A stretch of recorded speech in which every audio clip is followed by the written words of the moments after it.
नमस्कार, बहुत बहुत स्वागत आपका। आप देख रहे हैं खबर उत्तराखंड, आपके साथ मैं हूं कुणाल गोस्वामी।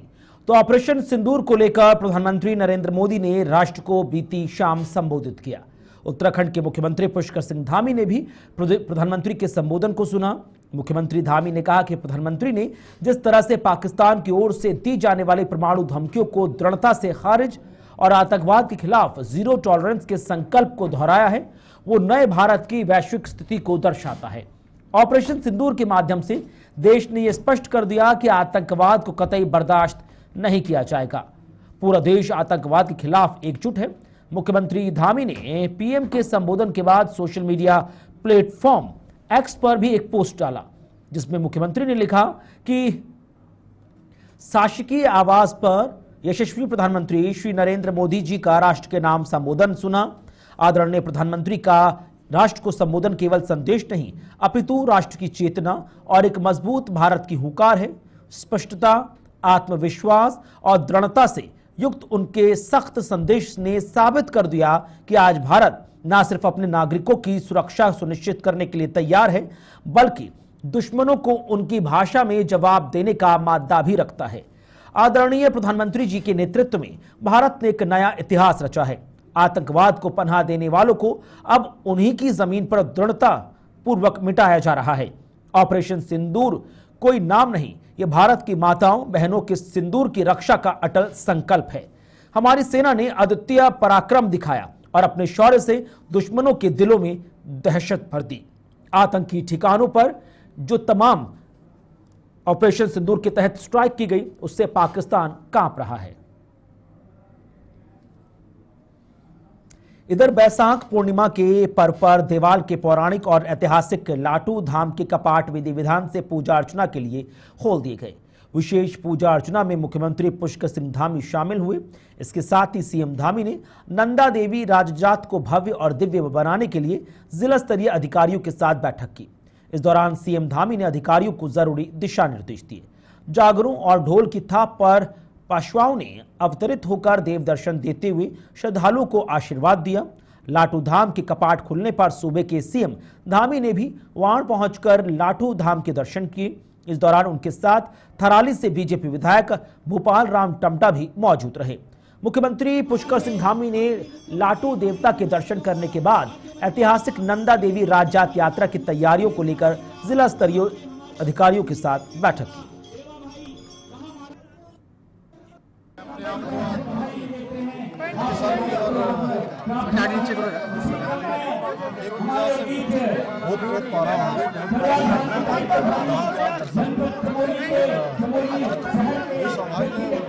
हमको प्राप्त हुआ है। ये धाम हमारा विकसित हो, इसके आसपास हेलीपैड बने, अन्य सुविधाएं बने, पार्किंग बने, माँ नंदा राजजात यात्रा भी हमारी होनी है। रोड का भी सर, रोड का राज्य की एक हमारी यात्रा है। उस यात्रा के निमित्त सभी तैयारियां हम आगे बढ़ा रहे हैं। लाटू भगवान की कृपा से, माँ भगवती की कृपा से, माँ नंदा की कृपा से ये यात्रा हमारी ऐतिहासिक है। उसके निमित्त सड़कों का निर्माण है, अन्य अवस्थापनाएँ हैं, स्कूलों के सौंदर्यीकरण है, अन्य जो हमारे पुल हैं वो सब बनने जो भी अवस्थापनाएँ यात्रा को सुव्यवस्थित बना सकती है, उसके सभी प्रयास आगे बढ़े। इधर बद्रीनाथ हेलीपैड पर उड़ान भरते समय हेलीकॉप्टर अनियंत्रित होने की घटना के बाद नागर विमानन महानिदेशालय डीजीसीए ने थम्बी एविएशन की हेली सेवाओं पर अग्रिम आदेश तक रोक लगा दी है।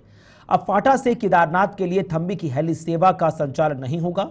जिन यात्रियों ने केदारनाथ यात्रा के लिए थम्बी कंपनी से हेलीकॉप्टर के टिकट बुक कराए हैं, उन्हें दूसरी कंपनी की हेली सेवा में शिफ्ट किया जाएगा।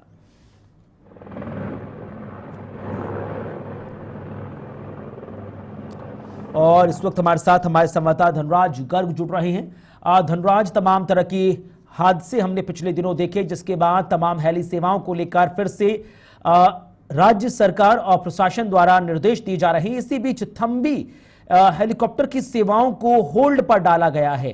क्या कुछ बुनियादी जानकारी ग्राउंड जीरो से मिल रही है?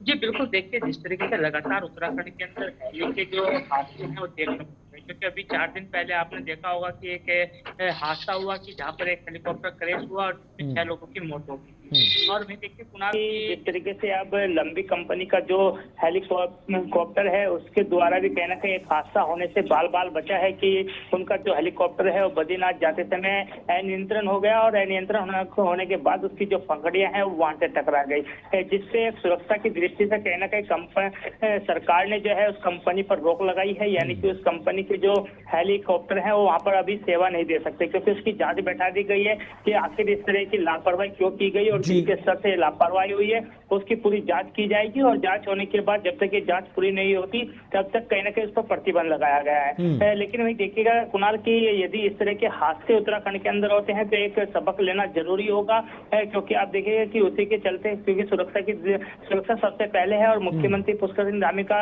लक्ष्य भी है कि उत्तराखंड की जो चार धाम यात्रा पर व्यक्ति आ रहे हैं उनकी सुरक्षा हो, किसी को भी किसी तरह की कोई दिक्कत ना हो, उसके लिए तमाम इंतजाम भी कहीं ना कहीं उत्तराखंड के अंदर किए गए हैं। धनराज, सवाल उठ रहा है कि तमाम क्योंकि लंबे अंतराल के लिए चारधाम यात्रा चल रही है, थम्बी ही सेवा की बात करें तो कुल कितने लोगों का रजिस्ट्रेशन इस सेवा के साथ था? क्योंकि राज्य सरकार द्वारा निर्देशित किया गया है कि जिन लोगों के रजिस्ट्रेशन इसके माध्यम से थे, सेवा के माध्यम से, उनको अन्य हेली सेवाओं में शिफ्ट किया जा रहा है।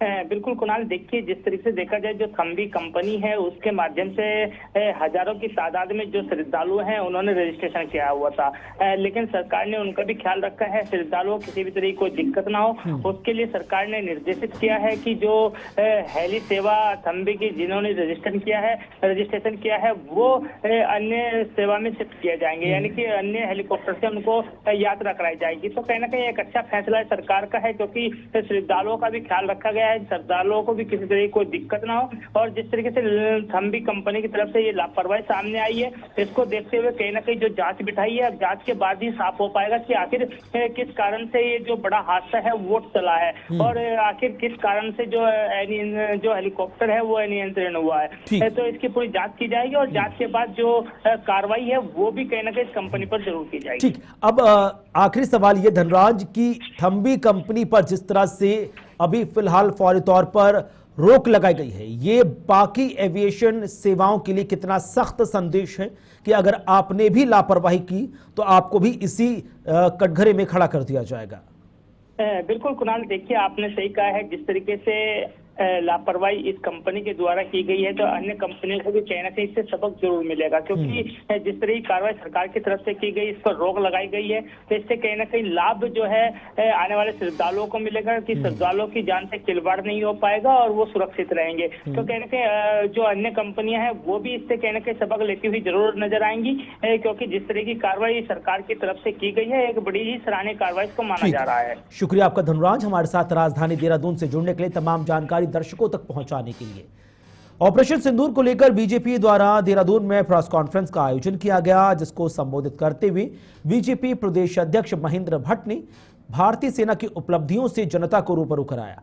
उन्होंने कहा कि जब भी आतंकवादी घटना होगी तो भारत उसे एक युद्ध के रूप में देखेगा और उसे पाक प्रायोजित आतंकवादी करार देते हुए उसका मुंहतोड़ जवाब देगा। बीजेपी प्रदेश अध्यक्ष महेंद्र भट्ट ने कहा कि हमारा उद्देश्य आतंकवादियों को मिट्टी में मिलाना था और हम अपने उद्देश्य की ओर आगे बढ़ रहे हैं। बीजेपी प्रदेश अध्यक्ष ने कहा कि पाकिस्तान के 6 एयरबेस और पाकिस्तान एयर डिफेंस सिस्टम को हमारी सेना ने नष्ट कर दिया। पाकिस्तान की एक भी मिसाइल और ड्रोन को धरती पर उतरने नहीं दिया। वहीं भारतीय सेना के हमले में आतंकवाद के टॉप कमांडर मारे गए, कई आतंकी ठिकानों को नष्ट कर दिया गया। हमारा उद्देश्य आतंकवादियों को मिट्टी में मिलाना था, उस उद्देश्य की ओर हम आगे बढ़े और जब उनके द्वारा कोई क्रिया हुई तो हमने उसमें अपनी प्रतिक्रिया देना स्वाभाविक था। 6 एयरबेस हमने नष्ट किए, एयर डिफेंस के सिस्टम को हमने खत्म किया, पाकिस्तान के एक भी ड्रोन और मिसाइल को धरती पर नहीं उतरने दिया। आतंकवादियों को के जो टॉप कमांडर थे वो आज दुनिया छोड़कर चले गए हैं। आतंकवादी ठिकानों को हमने नष्ट किया है और कल सीज फायर से पहले जब ये नीति बनी कि हम किस आधार पर कर रहे हैं, तो हमने कहा जब भी आतंकवादी घटना होगी उसको एक युद्ध के रूप में भारत देखेगा और किसी भी तरीके से आतंकवाद को कम से कम बर्दाश्त नहीं किया जाएगा। पाकिस्तान प्रायोजित वो आतंकवादी कहलाएगा और उसका उत्तर हम जिस प्रकार से आज दिया है इसी प्रकार का उत्तर हम आगे भी देंगे। अभी हमारे मंच पर हमारे राकेश जी। इधर चारधाम यात्रा में 12 दिन के भीतर 5.5 लाख से अधिक श्रद्धालु दर्शन कर चुके हैं। केदारनाथ धाम में प्रतिदिन 19 से 20 हजार श्रद्धालु दर्शन कर रहे हैं। रजिस्ट्रेशन का आंकड़ा 27 लाख पार कर चुका है। मौसम की चुनौतियों के बावजूद केदारनाथ, बद्रीनाथ, यमुनोत्री, गंगोत्री धाम में श्रद्धालुओं के दर्शन हेतु लोग उमड़ रहे हैं। केदारनाथ विधायक आशा नौटियाल ने कहा कि सरकार के द्वारा श्रद्धालुओं के लिए तमाम इंतजाम किए जा चुके हैं। आगे उन्होंने कहा कि उन्होंने कई श्रद्धालुओं से भी मुलाकात की, जिन्होंने कहा काफी अच्छी व्यवस्था है और बहुत कम समय में बाबा केदार के दर्शन किए जा रहे हैं।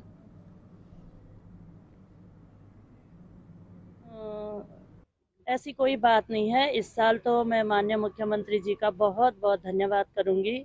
जिस तरह की व्यवस्था को लगातार उन्होंने चुस्त दुरुस्त करने का काम किया, चाहे हमारा NH है, मोटर रोड है, चाहे पैदल मार्ग है जो आपदा में क्षतिग्रस्त हो गया था 31 जुलाई 2024 को, तो वो सब चीज़ें व्यवस्थित की गई हैं। ऊपर केदार धाम में भी सारी चीज़ें व्यवस्थित की गई हैं।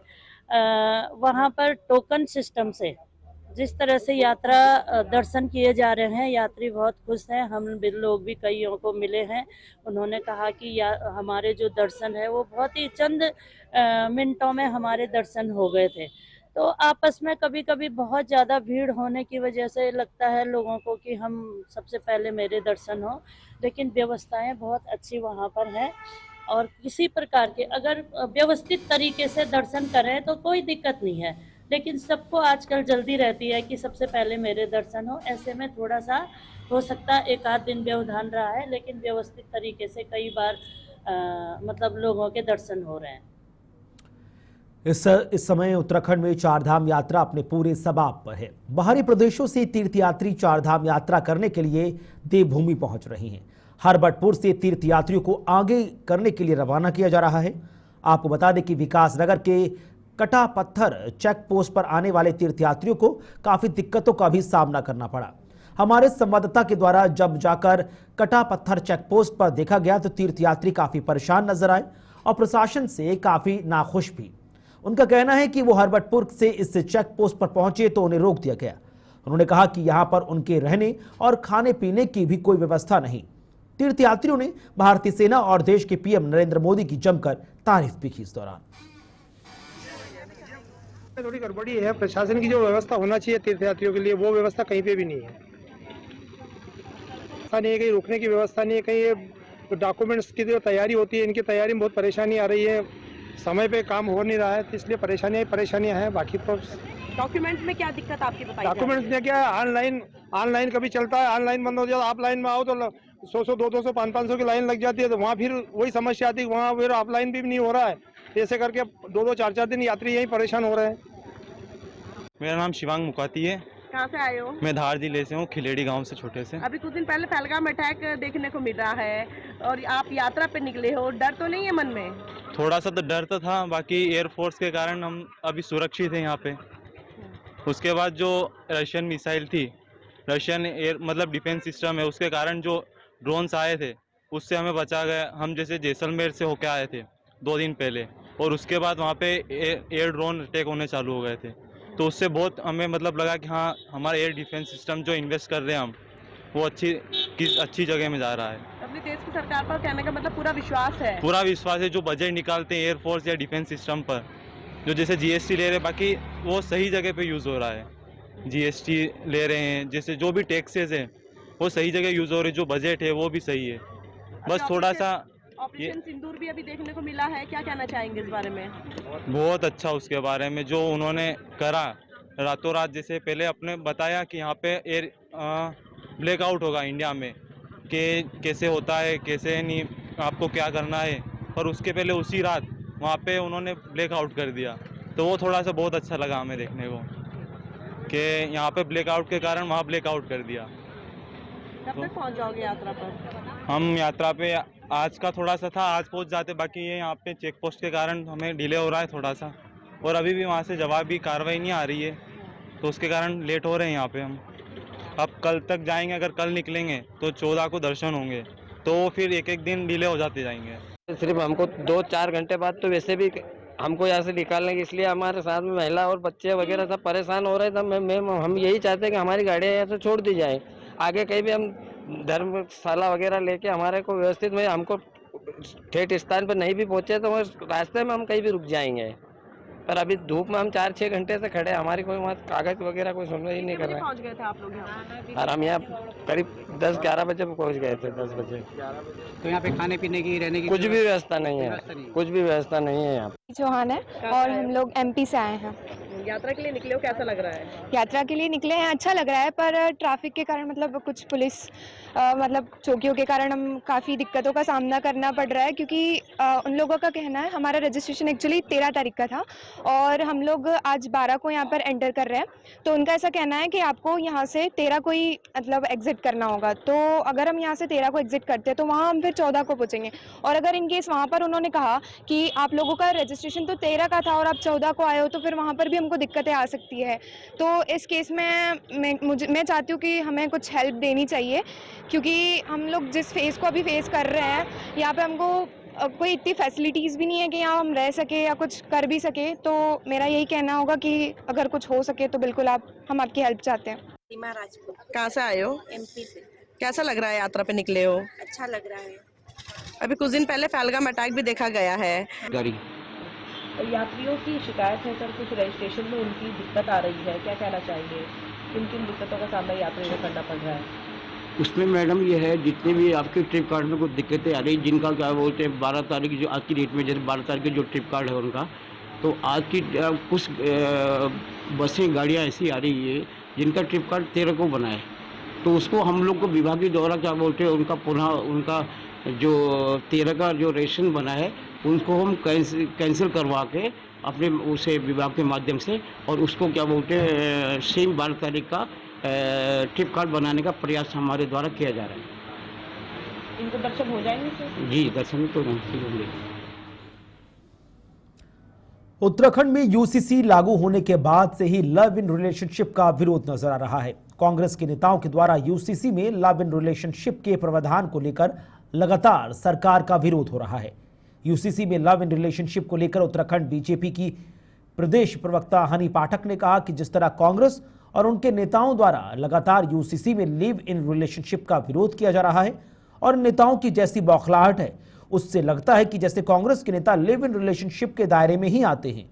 वहीं इस पर पलटवार करते हुए उत्तराखंड कांग्रेस के प्रदेश महामंत्री नवीन जोशी ने कहा कि लिव इन रिलेशनशिप ना काबिले बर्दाश्त है। क्या बीजेपी का कोई नेता अपनी बहन बेटी को शादी से पहले किसी के साथ रहने की इजाजत देगा? इसलिए देवभूमि में लिव इन रिलेशनशिप किसी भी सूरत में बर्दाश्त नहीं किया जाएगा। कांग्रेस का नाम अगर देखा जाए तो सबसे भ्रष्ट पार्टी के रूप में जाना जाता है, और जिस तरीके से ये बात कर रहे हैं कि लिव इन रिलेशनशिप को हम बढ़ावा दे रहे हैं, तो अपने ज्ञान चक्षुओं को थोड़ा सा इनको खोलना चाहिए और खोलने के बाद इस तरीके की बातें करनी चाहिए। और जिस प्रकार से ये कह रहे हैं लिव इन रिलेशनशिप को बढ़ावा दे रहे हैं, तो लिव इन रिलेशनशिप को खत्म करने के लिए यूसीसी में ये प्रावधान डाला गया है, क्योंकि कोई भी बच्चा दारू पीते समय, सिगरेट पीते समय अपने पेरेंट्स की परमिशन नहीं लेता है, वो चोरी छिपे ही इस तरीके का काम करता है।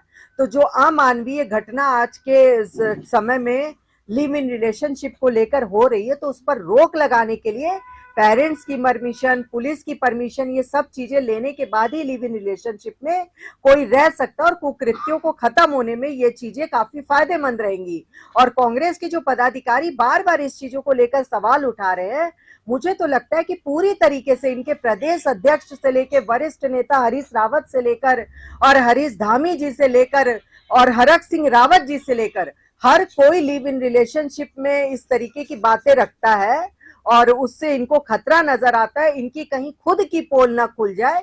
इस कारण लिव इन रिलेशनशिप इनको बहुत ज्यादा बुरा लग रहा है। तो इनके दुखती नब्ज पर लग रहा है कि पार्टी ने, भारतीय जनता पार्टी के हमारे जो लोग हैं, वो इनको कहीं यही दुखती रग इनको पकड़ ली गई है, जिससे इनको बुरा लग रहा है और बार बार ये लिव इन रिलेशनशिप वाला मुद्दा उठा रहे हैं। देखिए, भारतीय जनता पार्टी के नेता और उनके प्रवक्ता क्या बयान दे रहे हैं, किस प्रकार इस प्रदेश को किस दिशा में लेके जाना चाह रहे हैं, ये भारतीय जनता पार्टी के नेता जानते हैं। ये देवभूमि है, कोई भी नहीं चाहेगा कि उनकी बेटी रिलेशन में कहीं किसी के शादी से पहले रहे। और ये भारतीय जनता पार्टी के नेता ये बताएं कि अपने परिवार के लोगों को ये मान्यता देंगे, ये उनको रहने देंगे? ये तो कभी भी 15 दिन का आप नोटिस दे दीजिए, उसके बाद छोड़ दीजिए, दूसरे के साथ चले जाइए। इस प्रकार का जो ये इन्होंने नियम बनाया है बिल्कुल भी स्वीकार योग्य नहीं है। और जो ये आरोप लगा रहे हैं कि कांग्रेस के नेता लिव इन को बढ़ावा दे रहे हैं, भारतीय जनता पार्टी के नेताओं की लंबी लिस्ट है। अगर एक साइड से मैं बोलना चाहूंगा तो एक शाम तक हो जाएगी कि इनके नेता लिव इन में कितने लोग ये रहे हैं। ये लिव इन को बढ़ावा दे रहे हैं। देवभूमि उत्तराखंड की जो संस्कृति है इसको बिल्कुल भी परमिशन नहीं देती। इसलिए सरकार को देवभूमि को मद्देनजर रखते हुए, यहाँ के लोगों की जनभावनाओं को मद्देनजर रखते हुए इस प्रकार की बातों से बचना चाहिए। और क्योंकि अभी देखिए लिव इन के बाद ये जो इन्होंने नियम लागू किया है उसके बाद कितनी घटनाएं अभी देखने को मिली है।